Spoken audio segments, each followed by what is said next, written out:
On June 28, 1914, Gavrilo Princip fired two pistol shots into an open car in Sarajevo, killing Archduke Franz Ferdinand, heir to the Austro-Hungarian throne. In the empire's capital of Vienna, the news barely caused a ripple.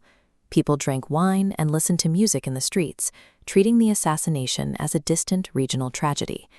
Yet, barely a month later, massive crowds packed the streets of London, Paris, and Berlin. Millions of soldiers were actively marching to the borders in a global conflict involving almost every major power on Earth. To understand how two pistol shots triggered a world war, we have to look back at the 19th century. For decades, the major European powers maintained a delicate balance of power, carefully managing the expansion of their competing empires. To protect these vast territories, leaders built a secret web of defense pacts and treaties.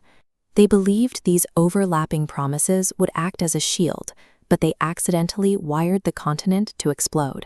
The original architect of this system was the German Chancellor Otto von Bismarck.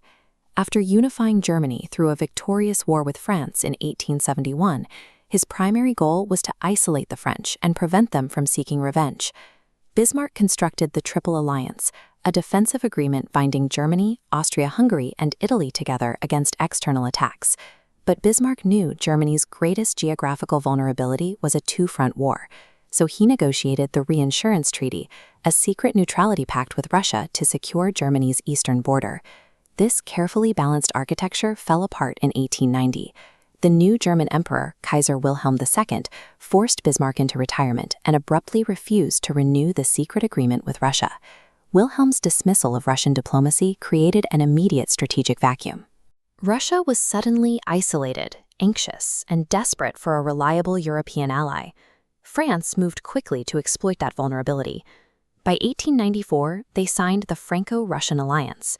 Wilhelm's decision had created the exact geopolitical trap Bismarck spent decades avoiding, an alliance bordering Germany on both sides. Instead of repairing relations, Germany aggressively expanded its military, choosing specifically to build an imperial navy capable of challenging the British Royal Navy and triggering an expensive arms race. The launch of the British battleship HMS Dreadnought in 1906 made every existing warship obsolete overnight. The sheer cost and scale of competing with Germany's rapid naval expansion forced Britain to look for friends. Britain settled its long-standing colonial disputes with France and Russia, completing a new coalition known as the Triple Entente. Europe was now firmly split into two heavily armed, deeply suspicious camps. Meanwhile, the declining power of the Ottoman Empire created a local vacuum in the Balkans, with newly independent nations and neighboring empires scrambling to claim the remaining territory. Austria-Hungary viewed the expansion of an independent Serbia as a direct threat to its borders, while Russia felt a deep geopolitical and cultural obligation to protect its fellow Slavs. These overlapping paranoias transformed the Balkans into a powder keg, wired directly to the continent's two giant alliance blocs. Following the assassination in Sarajevo, Austrian officials saw a perfect excuse to eliminate Serbian interference in the Balkans. They delivered a harsh ultimatum filled with intentional, impossible demands, ensuring Serbia would have to reject it. When Austria-Hungary formally declared war and began shelling Belgrade, the first major alliance domino fell. Tsar Nicholas ordered the Russian military to fully mobilize in defense of the Serbian state. Russian mobilization triggered immediate panic in Berlin. Because Germany was sandwiched between Russia and France, their military doctrine relied on speed, requiring them to strike first before their enemies could assemble their forces. The German strategy, known as the Schlieffen Plan, dictated that they had to defeat France in 6 weeks before turning east to fight Russia. To avoid heavy French border defenses, the German army invaded through neutral Belgium, hooking south to encircle Paris. Marching through Belgium crossed a hard diplomatic line. It violated a long-standing treaty that guaranteed Belgian neutrality, forcing Britain to honor its obligations and declare war on Germany.